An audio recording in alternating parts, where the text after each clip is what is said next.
사람들에게 인기 있게 보여지고 또 읽혀지는 책이나 영화, 드라마를 보면 항상 독자들이 또는 시청자들이 예상하지 못했던 반전이 거듭되는 부분들을 우리가 보게 됩니다.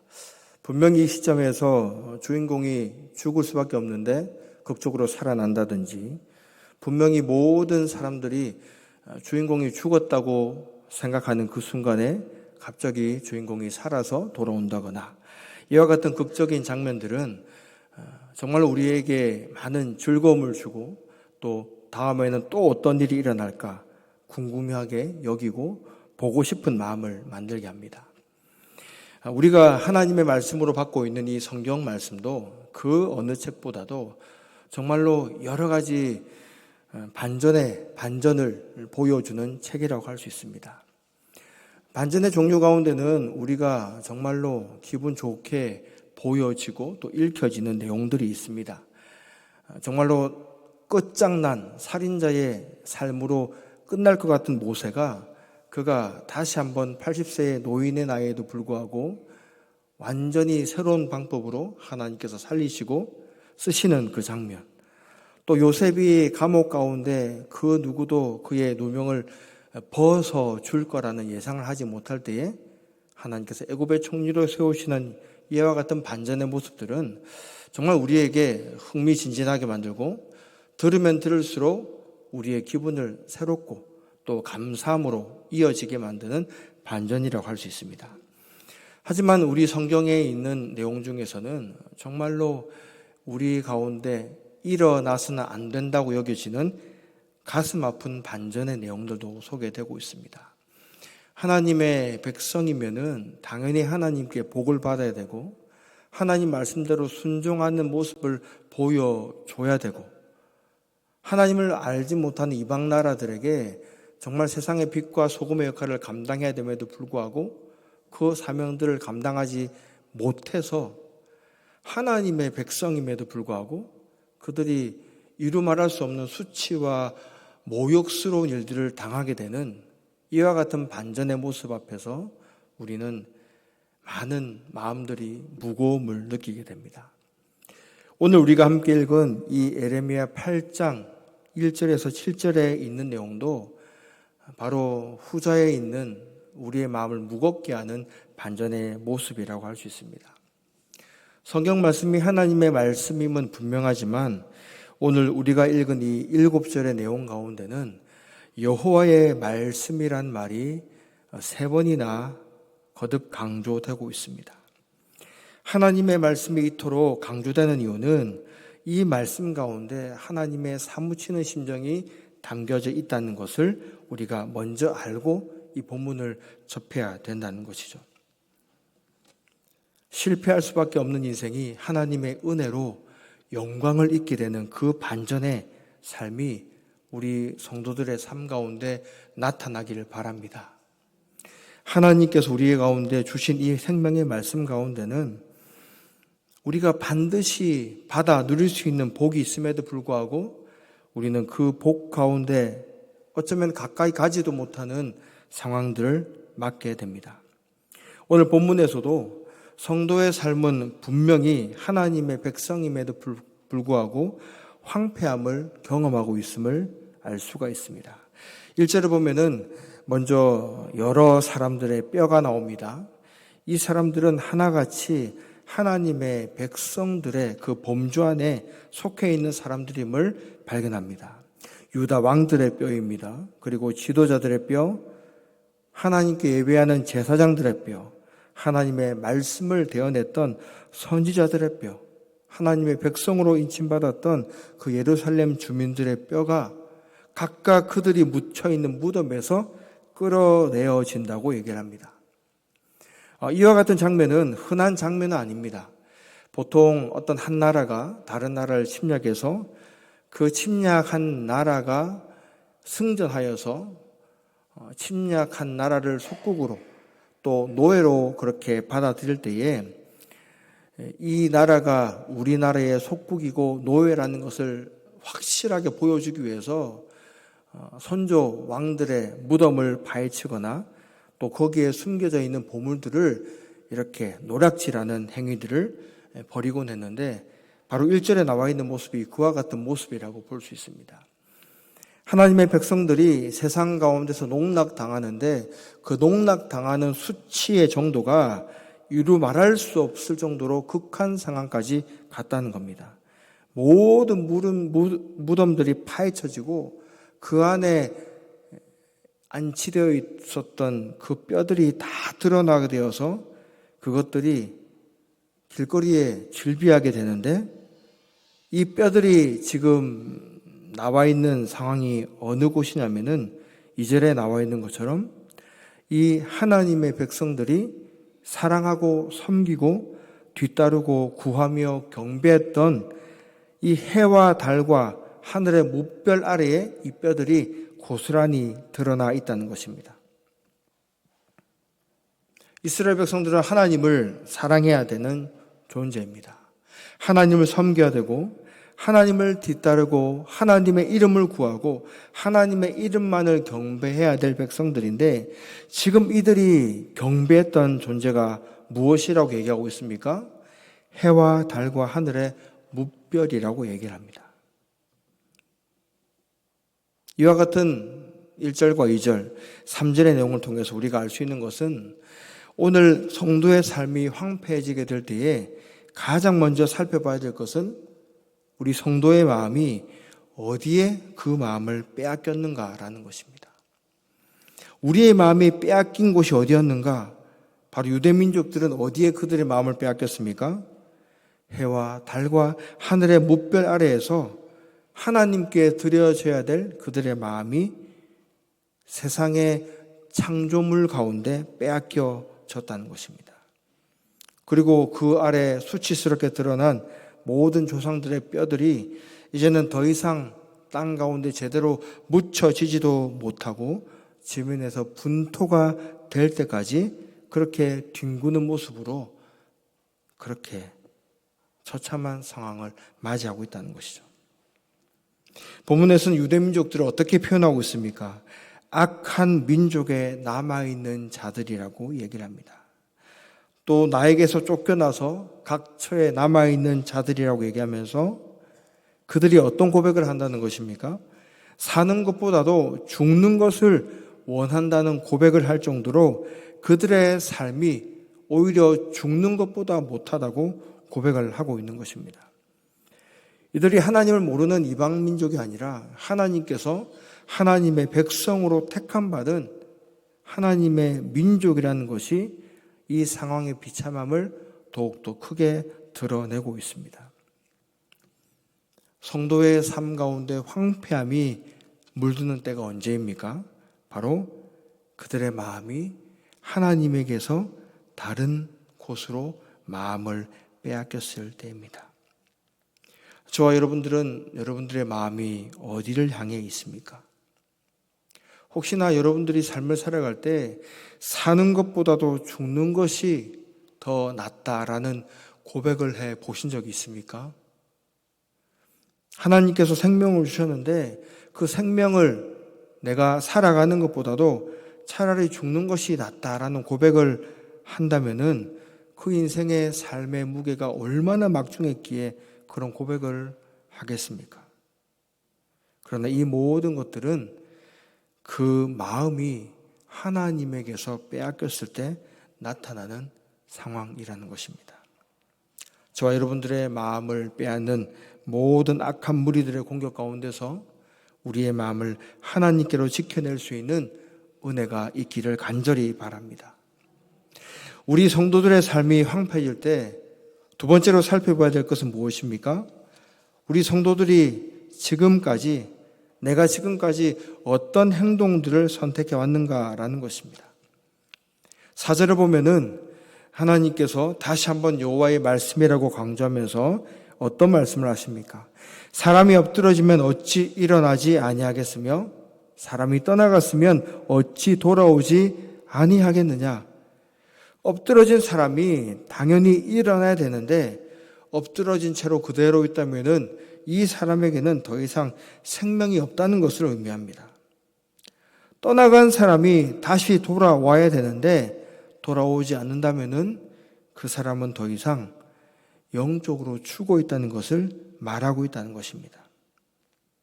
혹여나 우리가 하나님 말씀 앞에서 우리의 행동들을 살펴볼 때에 우리가 죄악 가운데 넘어지고 때로는 하나님 말씀에 합하지 않은 행동들로 우리의 마음이 죄책감 가운데 사로잡힐 때가 있습니다.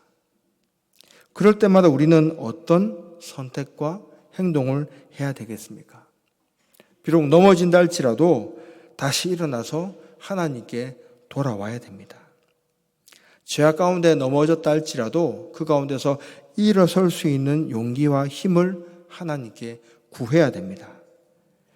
그런데 하나님 앞에서 그 어떤 행동도 취하지 않고 엎드러진 채로 그대로 하나님에게서 멀어진 채로 돌아오기는커녕 점점 더 멀리 가고 있다면은 그 사람은 하나님 앞에서 그 어떤 영적인 갈등도 고민도 생각도 없이 그저 세상 가운데 휩쓸려서 그의 삶을 안타깝게 살아가고 있는 사람이라고 할 수 있습니다.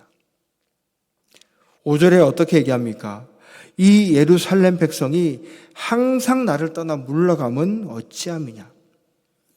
하나님 앞에 가까이 나올 때도 있고 또 하나님 앞에서 멀리 떠나갈 때도 있고 이와 같은 모습이 아니라 하나님께서 예루살렘 백성들을 보니까 하나같이 항상 일관되게 하나님을 떠나가고 있다는 겁니다. 하나님께 가까이 올 생각을 하지 않고 틈만 나면 물러갈 생각을 하고 틈만 나면 하나님에게서 벗어날 생각을 하고 있는 이 예루살렘 백성들을 보면서 하나님의 마음이 얼마나 미어졌겠습니까? 이들이 왜 이토록 하나님에게서 멀어져만 가고 있습니까? 5절에 이렇게 얘기합니다. 그들이 거짓을 고집하고 돌아오기를 거절하도다.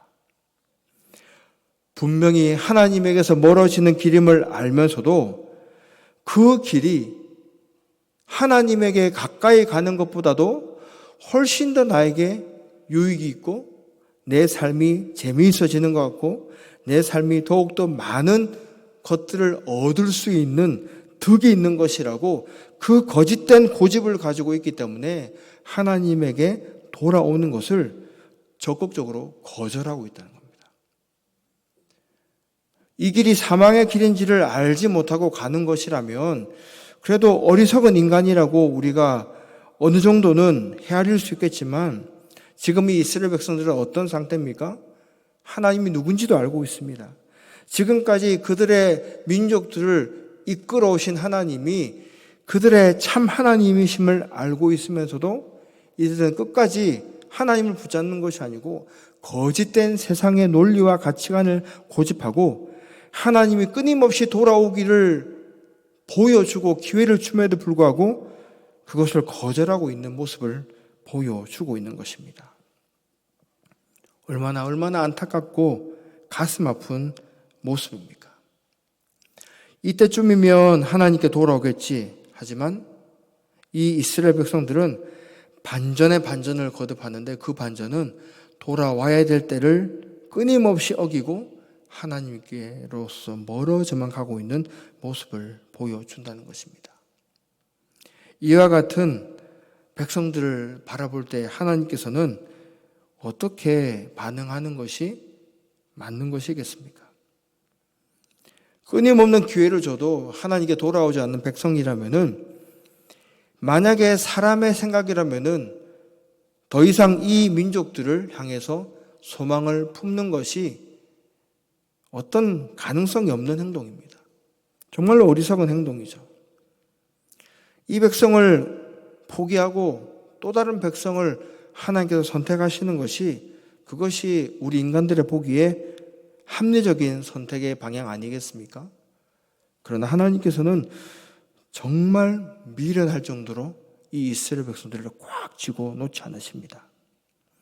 점점 하나님에게서 벗어나는 그들의 모습을 보고 있으면서도 그들을 향한 하나님의 본심이 끝까지 그들을 포기하지 않는다는 것을 보여주고 있는 것입니다.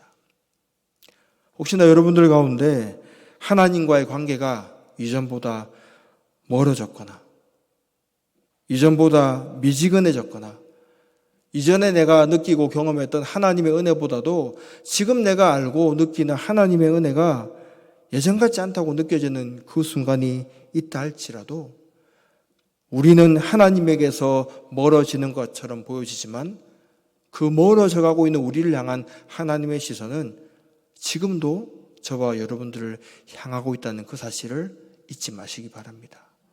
거기에 우리 인생에 희망이 있는 겁니다. 거기에 우리 인생에 참된 위로와 평안의 잠재된 능력이 감춰져 있다는 것이죠. 6절에 하나님께서는 이처럼 얘기하십니다. 내가 귀를 기울여 들은즉. 성도의 삶이 황폐해질 때 우리는 우리의 마음이 어디에 빼앗겼는가를 살펴봐야 되고 또한 어떤 행동들을 선택했는가를 살펴봐야 됩니다. 그리고 가장 중요하게 살펴봐야 될 것이 있습니다. 어떻게 내가 하나님 앞에서 기도해 왔는가라는 것입니다. 이 유대 백성들은 정말 신기한 게 그들의 마음과 행동들은 이미 하나님을 떠나 있습니다. 그 떠난 곳도 돌아올 기약 없이 무한정 떠나가고 있는 것입니다. 그럼에도 불구하고 이 백성들이 어떻게 하고 있습니까? 하나님께 기도하고 있는 것입니다. 정말 어처구니 없는 상황이라고 볼 수 있죠. 하나님에게서 마음과 행동들이 다 멀어졌는데 그렇다면 이 사람들은 도대체 무엇을 위해서 어떤 생각을 가지고 하나님께 기도하고 있는가라는 것입니다. 하나님께 기도하는 그리스도인들이 정말로 값지고 중요합니다. 특히나 우리가 살아가고 있는 이 시대는 기도한다는 것 자체만으로도 정말로 귀한 성도라고 할 수 있죠.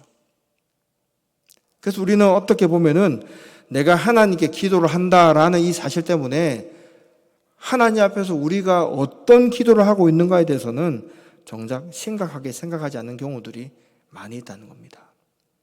하나님께 기도하는 거 중요합니다. 기도의 자리를 지켜야 됩니다. 하지만 우리는 그 가운데서도 우리가 하나님께 드리는 기도의 내용들이, 기도의 모습들이 정말로 하나님께서 기뻐하시는 내용인가를 다시 한번 살펴봐야 된다는 거죠. 하나님께서는 어떻게 얘기하고 있습니까? 우리가 하나님께 기도를 할 때에 그 기도 소리를 귀 기울여 들으신다는 겁니다. 심지어 내 마음과 내 행동들이 하나님을 떠나 있는 상황 속에서도 하나님 앞에서 전혀 기쁨이 되지 않는 행동을 하는 성도들의 모습 속에서도 그 성도들의 기도 소리까지 귀 기울여서 들으신다는 겁니다. 하나님이 끝까지 우리를 포기하지 않고 있기 때문에 이와 같은 것들이 가능하다는 거죠. 그런데 하나님이 그렇게 귀를 기울이시는데 유다 백성들은 어떻게 기도합니까? 그들이 기도하는 가운데 정직을 말하지 않습니다. 하나님께 기도한 내용이 정직하지 않다는 겁니다. 거짓으로 치우쳐져 있습니다. 정직함으로 하나님께 올려지지 않고 있습니다. 하나님이 그들의 마음과 심장과 폐부를 꿰뚫어 보시는 분인데 어떻게 하나님 앞에 거짓된 내용으로 기도할 수 있습니까? 그런데도 기도하고 있습니다. 정말로 하나님께서 내 기도를 들으시고 있다고 생각하는 성도라면은 그렇게 기도하지 못하죠. 오히려 기도하는 것에 익숙해 있어서 그냥 기도하는 것이 하나님이 살아계시기 때문이 아니고 지금까지 내가 기도해 왔고 또 하나님께 기도하는 것이 나에게는 몸으로 체육되어 있기 때문에 하나님 앞에 기도한다는 것보다도 내가 하나님께 기도하는 것이 자연스러워졌기 때문에 그래서 기도하는 사람이라면은 그 기도는 방향을 잃어버린 마치 흩날리는 공장의 굴뚝처럼 초점 없이 공중에 사라져가는 기도가 될 수 있다는 겁니다. 유다 백성들, 그들은 하나님 앞에서 정직하게 기도하지 못했습니다. 심지어 그는 악을 뉘우치는 기도도 없었습니다. 악을 뉘우치는 기도가 무엇입니까? 회개하는 기도를 말합니다. 우리가 하나님께 기도드릴 때 그 기도 내용 가운데는 우리가 필요한 것들을 구하는 내용도 함께 있어야 되겠지만 그 기도보다도 먼저 앞서서 있어야 될 기도는 우리의 죄악들을 뉘우치는 기도입니다. 하나님과 나 사이의 관계를 가로막고 있는 이 죄악의 문제를 해결하지 않고는 그 어떤 기도의 소리도 하나님 앞에 정직함으로 상달될 수 없기 때문입니다. 오늘 유다 백성들은 악을 뉘우쳐서 내가 하나님 앞에서 지금까지 행한 것이 무엇인고 그것들을 살펴보고 혹여나 그것들 가운데 하나님 앞에서 하나님의 마음을 아프게 한 것들이 있는지 없는지 그런 것들을 살피는 그런 마음의 자세는 없이 거짓으로 하나님께 예배를 드리고 있다는 것입니다. 그 기도를 어떻게 표현하고 있습니까? 전쟁터로 향하여 달리는 말같이 각각 그 길로 행하도다. 전쟁터를 향해서 달리는 말들은 그 말들이 아무리 용맹스럽다 할지라도 그들의 말의 생명은 죽음이 기다리고 있는 전쟁터입니다. 내가 지금 어떤 기도를 드리고 있는지, 이 기도가 내 영혼을 살리는 기도인지 내 영혼을 죽이는 기도인지 그것도 제대로 분별하지 못한 채 그냥 기도하고 있다면은 그것은 우리의 기도를 들으시는 하나님 앞에서 정말로 다시 한 번 더 살펴봐야 될 기도의 내용이란 겁니다. 7절에 이런 얘기를 합니다. 공중의 학, 산비둘기, 제비와 두루미는 그들에게 정해져 있는 시기 또 그들이 올 때를 지키면서 그렇게 자신이 어디로 가야 할지를 알면서 행하고 있지만 여호와의 백성들은 여호와의 규례를 알지 못한다고 이야기를 합니다. 새들은 본능적으로 움직이는 미물에 불과합니다. 이 새들에게는 하나님의 형상대로 지음받은 바도 없고 그저 이 세상 가운데서 수명이 다해서 죽게 되면은 썩어져서 흙으로 들어가면 더 이상 그 어떤 영혼도 없는 존재입니다. 본능에 살아가는 존재들도 그들이 가야 할 길이 어딘지를 알고 가건만 하나님의 형상을 따라 지음받은 우리 인간들은 본능을 따라 살아가는 새만도 못한 모습을 보이고 있다는 것입니다. 여러분이 잘 알고 있는 연어는 원래 민물에서 태어나서 자랍니다. 그런데 어느 정도 자라면 이제 그 치어들이 반드시 바다로 내려가게 됩니다. 그리고 바닷물을 마시면서 그 가운데서 뼈가 굵어지고 살이 찌게 되면서 한 3년에서 4년 정도가 되면은 이제는 알을 낳을 수 있는, 산란할 수 있는 어른이 됩니다. 그리고는 본능적으로 자신이 태어났던 민물을 찾아서 돌아가게 됩니다. 미시시피 강에 살고 있는 연어들이 항상 자신들의 산란의 때가 되면은 그들이 나왔던 그 강을 따라서 거슬러 올라가는 진 풍경을 볼 수가 있는데 이 미시시피 강은 세계에서 세 번째로 긴 강이라고 합니다. 무려 그 길이가 6,238km나 되는데 이 길이가 어느 정도나 되냐면 우리 거제도에서 서울까지 왕복으로 무려 8번을 왔다 갔다 하는 거리에 맞먹는 그 길이더라고요. 이 연어들이 이 긴 거리를 자신의 알을 낳기 위해서 거슬러 올라가는 것을 이제 어류학자들이 발견했습니다. 그리고는 어느 한 어류학자가 한 가지 실험을 감행하게 됩니다. 이 미시시피 강에 산란을 하는 연어를 잡아서 나이아가라 폭포 그 상류에 풀어놓은 겁니다. 어떤 일이 일어났겠습니까? 그 나이아가라 강 상류에서 부화한 그 연어의 치어들이 어느 정도 자라고 난 다음에 그 폭포를 따라 내려가서 대서양으로 흘러갔습니다. 그리고는 거기서 한 3년에서 4년 자라고 난 다음에 이제 산란기가 됐습니다. 그리고는 여지없이 이들은 그들이 태어났던 나이가라 폭포수 아래로 모여들었다고 합니다. 이 나이아가라 폭포는 여러분이 아는 것처럼 엄청나게 방대한 그 규모를 자랑하는 폭포죠. 캐나다 쪽에 있는 이 폭포는 폭이 800m, 높이가 48m나 되고, 또 미국 쪽에 있는 이 나이아가라 폭포는 폭이 300m, 또 높이가 51m나 되는 아주 높은 폭포입니다. 그런데 이 연어들이 자신이 살았던 그곳으로 가기 위해서 51m나 되는 그 높이의 나이아가라 폭포수를 거슬러 올라가는 시도를 하게 된 것입니다. 어떤 연어는 그곳을 올라가다가 머리가 바위에 부딪혀서 깨지기도 하고요. 어떤 연어는 아가미가 찢어지기도 했습니다. 그와 같은 환경 속에서도 놀라운 사실은 이 연어들이 기어코 이 나이아가라 폭포 상류로 올라가더라는 겁니다. 지극히 본능에 움직이는 이 연어들 아닙니까? 이들에게 무슨 생각하는 것이 있겠습니까? 그러나 하나님께서는 이 만물들을 볼 때에 그 가운데 여호와 하나님께서 계시다는 것을 볼 수 있는 지혜를 하나하나 숨겨놓으셨다고 말씀하셨습니다. 본능으로 살아가는 새들이나 이 연어 같은 물고기도 그들이 태어났던 곳을 향해서 찾아간다면은 저와 여러분들이 우리의 생명을 부여받은 우리 영혼의 본향은 어디이겠습니까?